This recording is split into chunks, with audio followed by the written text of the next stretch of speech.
Hey guys, Kev here, and welcome back to this year's Best of Pocket Knives 2023. Sorry, we're talking about the premium category of production knife, basically anything that is not budget and up. There's a lot of stuff that could be on this list that I've had come through, and it's just not on this list because I don't have it anymore. And that's just because I review stuff and then I pass it along, or I give it away, or I sell it, and 99% of things go. 1% of things stay, and that's, I don't know, for whatever reason. It doesn't mean they're better. I mean, I guess it does. But it doesn't mean the ones that move on are not good. There's so many great, amazing knives that I move on from.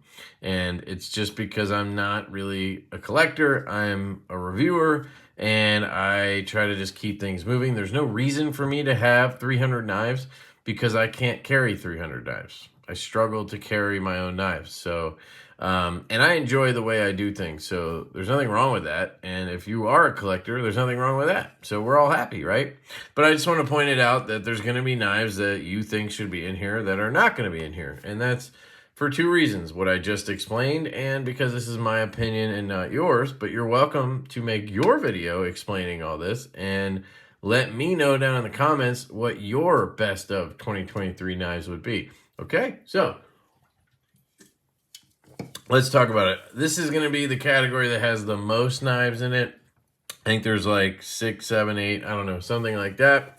I want to point out two honorable mentions I can think of off the top of my head. Knives that would be on this list if I still had them. The first one is the Kaiser Mercury. I absolutely love the Kaiser Mercury. There's a $140 pocket knife that feels honestly like a $500 one. It is so good. Designed by Alex Berkowitz. He did such a good job. It's not really my usual style. It's a flipper only sort of razor style blade. But it's just so well made and so awesome, and I love it. I just don't have it because it's in my pass around right now. I like to let other people experience the knives, and that one happened to be from last month, so it's still in the pass around. When I get that back, it will stay in my collection. I love it very much. So I highly recommend the Kaiser Mercury. I don't think it would have won, but it would definitely be in the running. And that says a lot for a $140 knife, I think. The next honorable mention is the LeftyEDC Relative. That was one I got early this year and absolutely love. It is a fantastic pocket knife. One of my favorites this year. Just really well done overall. And I don't have it because, like I said earlier, I review knives and they kind of just sit. I kept that one for months. But it just didn't get a lot of pocket time because I don't carry my own knives, and eventually ended up on the chopping block when somebody asked if they could buy it. That's just how it goes. But that would certainly be in the running for best of 2023, and it would be a pretty high contender. So there you go.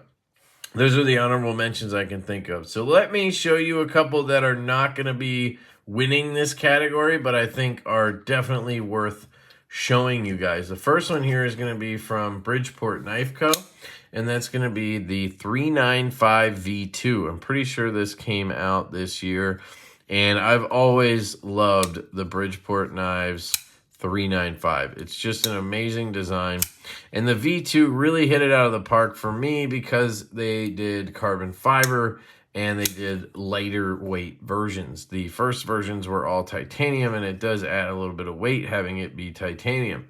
This has some steel liners, but they're really milled out.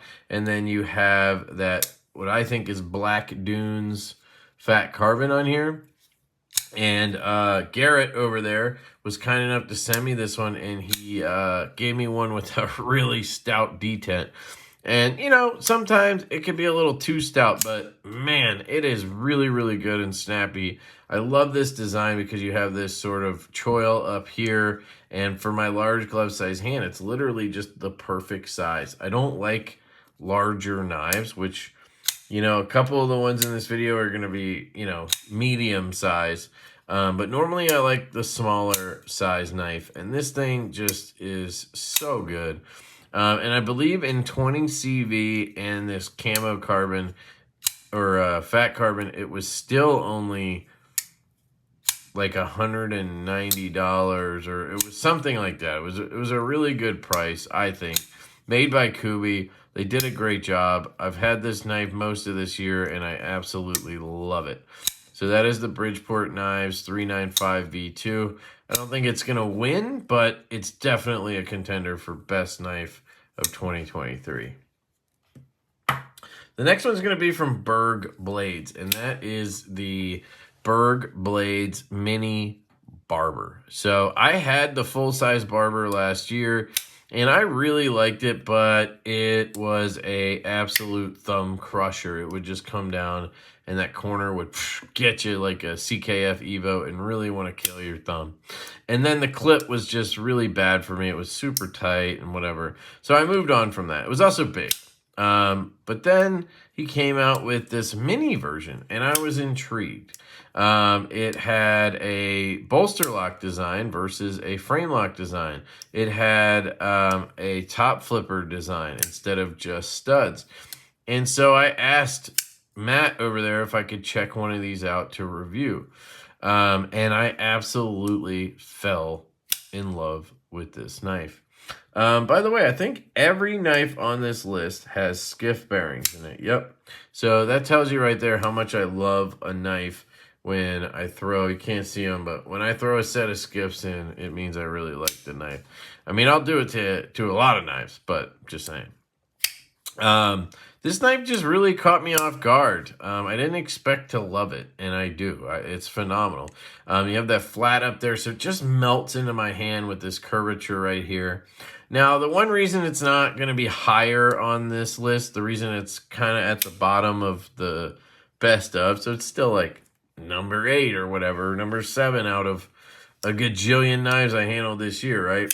The main reason for that is when I moved in the last 3 or 4 months, I used this knife, and I found out quickly it does have some limitations because you don't have a real tip here, and it just wasn't the best cutter for what I needed, cutting boxes and stuff like that, and that's literally what I cut. So it kind of killed it a little bit for me, but, you know, the design, the build, the feel, the action, all of that is phenomenal. I love the studs on this.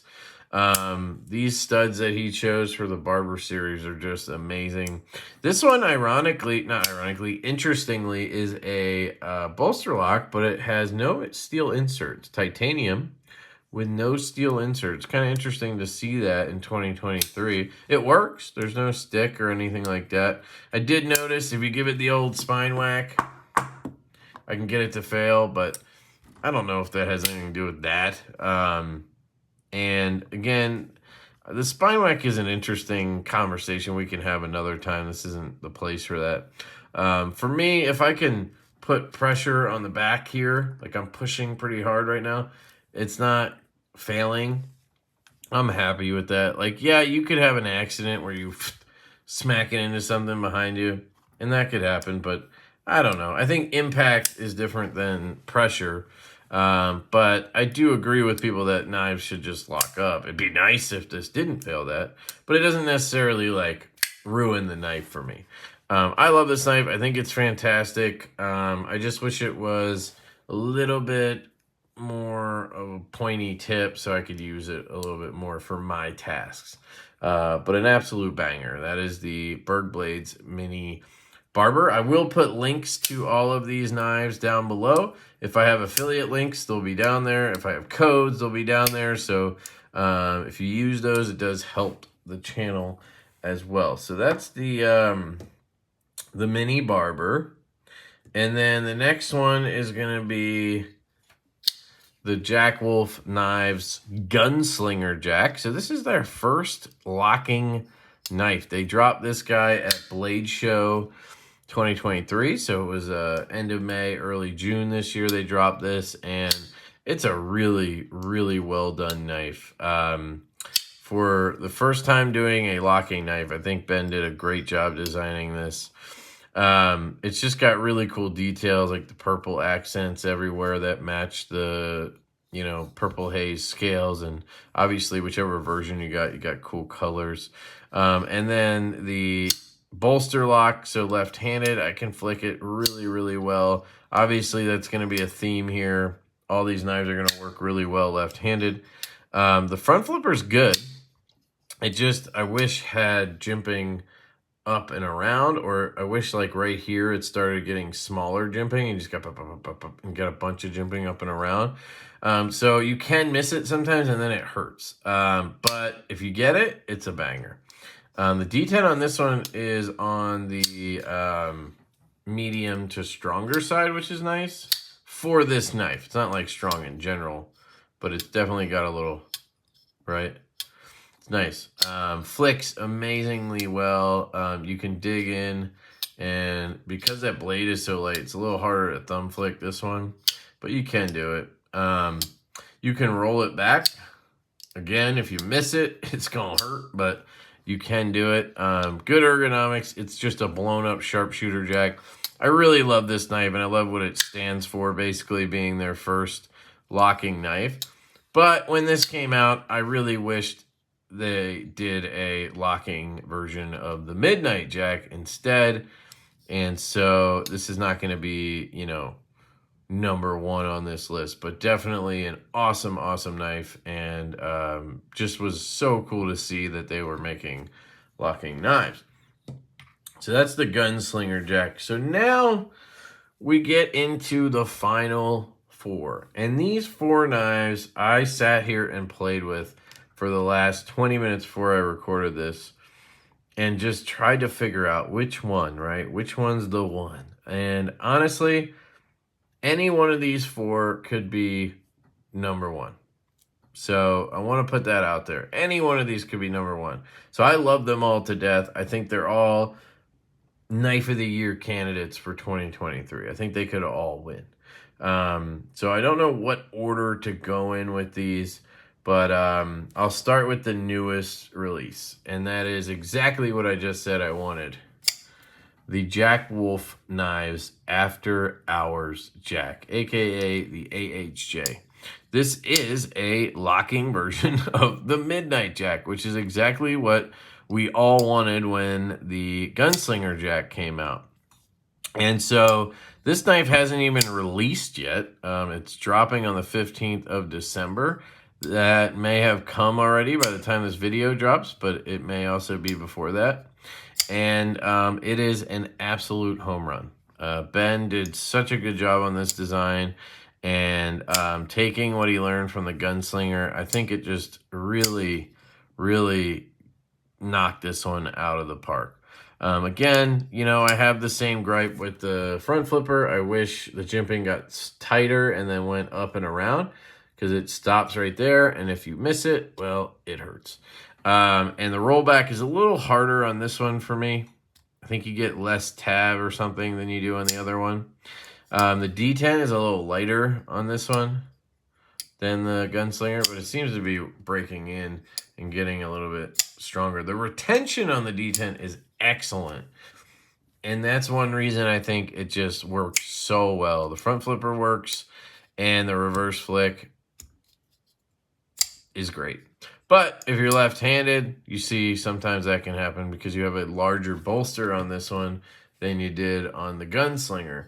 So that frame lock, or a smaller bolster, I guess large, I don't know which one, but my finger can land on here sometimes, and then I can't flick it. So I have to be underneath to get it.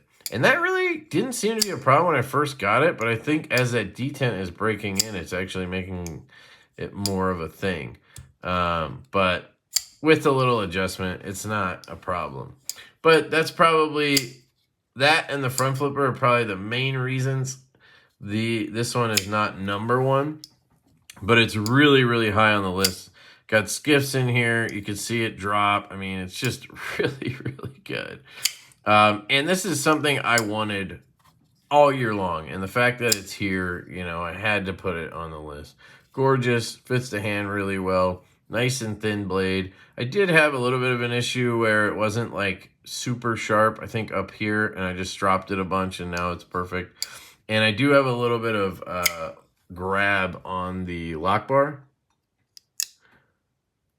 It just kind of, it's not stick, just grabs a little when I disengage. Just some little things, no big deal. I love this knife to death. I'm very glad this knife exists now. And this one I can thumb flick a lot easier. I think it's just the fact that it has a heavier tip area than the Gunslinger, so you get that drop better, and you can flick it a little better, I think, with the thumb. The reverse flick on the Gunslinger, I think, is better, actually, because that detent is actually stronger on this one. Hear that? Where this one, not quite as snappy. Doesn't have the same acoustics. And a lot of that has to do with that thin-ass blade. But anyway, this is an absolute banger. That's the After Hours Jack, dropping on the 15th at 2 p.m. Eastern at your favorite dealers. Link down below. Okay, it gets harder. Number 3. This one I was touting as possible knife of the year for the first part of the year. And that is the Cavill Knives Denka. This is a Tiguous design, and I absolutely love this little bugger. It's probably the smallest knife, maybe next to the Mini Barber. No, it's smaller than that. Look, this thing is tiny, guys. That's what she said. And I love it. It's a liner lock. It's got really good action for a tiny little knife, and it's got the thumb square, something I'd never seen before, something I thought would be stupid, but works extremely well. You just get your thumb underneath it. Now on the thumb, I like to put my meat on there and pop it, but when I do the reverse flick, I get my nail underneath and pop it. And for me, that combination works really well. Drops really well. Just extremely well-made knife from Cavill. I don't know who they use as an OEM, but it's one of the better ones. Really nice design. You have this kind of barkish looking pattern on the titanium. M390. You have a, I think it's actually a flat grind, but it might be a hollow grind here. Very short grind, and that's probably the main reason this guy is not going to be number 1, is as a cutter, it's not the best because, you know, you're just not going to get a super thin edge out of that short grind. But as a piercer and a utility cutter and everything, it does work really well getting into boxes and stuff like that. And then it's just unique as shit. That's the one thing I love about it so much. It's small, but it fits my hand perfectly. It's kind of like that Bridgeport in the fact that it has that choil sort of incorporated up there. And it just melts into your hand. It makes such a small knife super comfortable. There's no clip. So this was a ballsy one as well. No clip, but it has this awesome Mokutai backspacer and then the thumb disc and collars as well. And I rocked this in a slip from my buddy Troy for most of the year. You can see where it was wearing, those thumb studs were wearing right through here.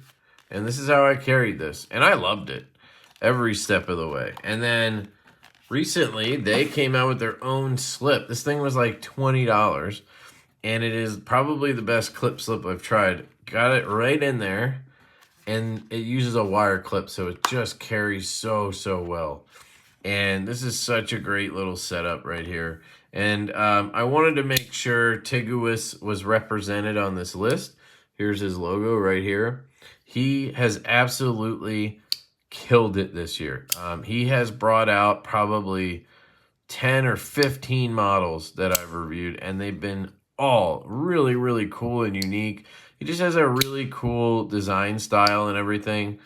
And this is my favorite of the designs that he came out with this year, and one of my favorite knives of the year. So that is the Denka, D-E-N-K-A, from Cavill Knives. And again, link down below. I have an affiliate link with them that I picked up after I checked this out and absolutely loved it. And I've tried all of their knives this year.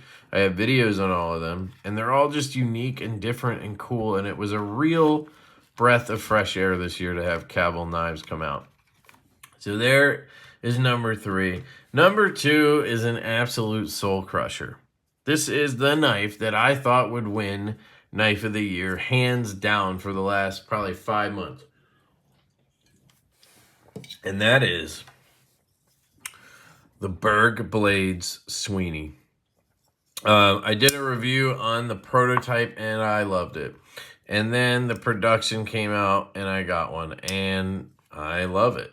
It's absolutely phenomenal. This is, man, just so good. You have titanium and shred carbon fiber. And then you have a nice, I think it's 20 CV on this one, blade with that beautiful Riot belt satin. A nice oval-shaped hole. Really good action. This one is on skiffs. And then you have what I think is one of the best front flipper designs in a while. Now, you can't use it to like roll back well because of the angle on it, right? So this is really a lot harder. But the front flip is just so intuitive. It's just so easy to grab and flip. The jimping's done really well. Now, I will admit, it catches your skin. You got to clean it out occasionally like a pena, but it just front flips really well. And then if you want to reach around, you can grab it, no problem. And then because the front flipper is designed that way, the detent can still be relatively stronger and it flicks extremely well. So it's just a really versatile knife. Thumb flicks like a dream. Reverse flicks like a dream. And then it's just a really good knife too. You have that drop point blade, M390. Not stupid thin, but really well done. Probably, you know, 18, 19 thousandths behind the edge. Really good. And then it works really well for utility cutting. It's a little larger than most knives that I prefer. I think it's right around 3.3, 3.4 inches. So I like that size. But my favorite knives are probably a little bit smaller than that. But it's definitely in my carry range, and I love it. There's actually a mini coming out. I just did a video on it, comparing the two. And, man, it's just as good, but in different ways. Where this one is such an amazing reverse flicker for me. The little one is set up small, so it's perfect as a top flipper for me. I can front flip that one better.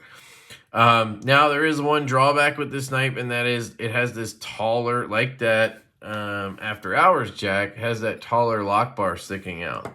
So if I pick it up wrong, I can't flick it. I have to be down here a little bit. Now, luckily, for the most part, when I pick this up, I'm like right here, and I have no problem. But occasionally, I do bind myself up, and it's just a little bit bigger than is perfect for me. And I guess for Knife of the Year, we want it to be perfect. I don't know. I have to have an excuse because this was essentially my Knife of the Year for so long. You know, I think it was like Denka, and then it was Relative for a minute, and then I got this, and it was like game over. You know? But sneaking in at the last minute to hit the buzzer shot was Richard Rogers with the X Mid. And man, did I struggle with this decision. But you know what? Ultimately, as a lefty and all of that good stuff, I think this one makes the most sense to be Knife of the Year for me. And it just doesn't give you a reason not to. You know what I mean? I was trying to think, like, what's a reason not to have this be Knife of the Year? And I could not think of one. You know, where with this, I could think of stuff, right? Like I could, you know, being left-handed, sometimes I can bind it up. You know what I mean? It's a little bit bigger than I would prefer. Like if I could make this knife the perfect knife, I would just shrink it a little bit, keep everything else the same if I could, and then make this bolster area come up to here probably so that I didn't have to worry about that. Where with this, I don't know if I would change anything. Maybe I would want a left-handed version, but I don't know if I would because I can use this so well left-handed, and I don't mind the right-handed clip. So it's like sometimes I honestly don't prefer lefty because it makes it hard for me to use it right-handed. Like here's the left-handed knife that won that category. Right-handed, it's kind of hard to use because I gotta like do this stuff. I can't reverse flick it, so I have to like, what do I try? Thumb flick it. So I can only use the flipper on this one right-handed. So it just makes it a little awkward where this one, you know, as a fidgeter, I can jump back and forth and not have a problem. And now the only gripe I could have on this knife is my own doing. I asked them for a strong detent, and little did I know that this knife in general, I think, just has a great detent. The reason I asked was because the Slim Utility, which is the previous model, tended to have a lighter detent. So I asked to make sure I get a strong one. Well, they sent me a strong one, and that's like maybe the one gripe I could have is that sometimes like you need to be devoted to flicking it. Like you have to mean it. There's no fiddling around with this because sometimes you're just like, oh, you just don't get it because it's such a damn strong detent. To me, that's actually ultimately like a good thing. I'm glad that that's the case. But it also can be a gripe, I guess. I don't know. But honestly, right-handed, it's perfect. I've never felt like I was going to miss it or whatever on the reverse flick right-handed. So I think left-handed is just because I'm putting pressure this way towards the camera, which is putting pressure into the detent ball. And then I just need a little more power to get it out. So I just go low on the slot. I go down here, and then I usually have no problem. If I try to flick it all the way up here, nah. You know what I mean? So anyway, it's just such a good knife. I mean, look at the design. The frag pattern faux inlay looks amazing. The Chicago screws. I have a disassembly video on this. Check it out if you ever want to take it apart because there is some stuff going on with the clip. You can't just unscrew this and take a clip off. Just know that there's another screw in there coming from the inside. And that holds the liner in, which is just a one-piece little drop-in nested liner. It's amazing. But yeah, I mean, this thing, you know, it has one deployment method, the slot, but it does it so well. It does have that little artifact kind of going on in there. See that? Other people have mentioned it, so it seems to be just a thing with that part of the machining. I don't know why, but look at the action on this. And this is after me tightening that pivot as fucking tight as I could get it when I took it apart because it was too drop shut. Like it just, no play at all. It would just zoink down. I like a little bit of a shake. And I mean, I had to fight it as tight as I could to get it to do this. And this is ridiculously drop shot. And it's like a house left and right. So, just really good. You know, to top it all off for you spine whackers out there, doesn't fail that test. I'm going to be careful because it is just a, you know, lock bar there. I don't want to damage it. But yeah, this thing is just freaking amazing. The clip works really well. I just had to adjust it a little. It was close to tappy, so I made it nice and tight. And that's what she said, and it worked really well. But it just has that super satisfying flick. I mean, it is just, when you fire that puppy off, you're just like, yeah. And it's literally a knife I wanted for so long. When the Slim Utility, not when it came out, but when I got one, because I got it after they'd been out for a little bit, I think. I loved that knife. It was a little small, but I loved it. But the detent felt a little light at times. I would get lock stick, and I just never found the perfect one. I owned like 3, and they were always like, you know, selling for like 400 or whatever secondary. So this dropped recently. They changed the lock bar over to steel from titanium, so you don't have lock stick stuff going on. And then they obviously shored up the detent as well. And with the design changes being just slightly bigger, it's 3-inch blade, perfect. I mean, it's just amazing. It's the best knife this year, in my opinion. And it just came out, which is, you know, recency bias, sure. But I don't think it would have got beat if it came out earlier this year, honestly. And it has just enough tip to be useful, you know. These are actually dropping again on the 13th. So if this video makes it up by 12/13, these are dropping that day. So this might go up after that. So I'm sorry if it does, but you had another shot at it. I'll make sure I post about it everywhere I can. Oop, just hit myself in the thumb. So yeah, there's another drop on the 13th of December. So there is your best of 2023 premium knife. So I do still have to do the overall winner. And that's going to be between this knife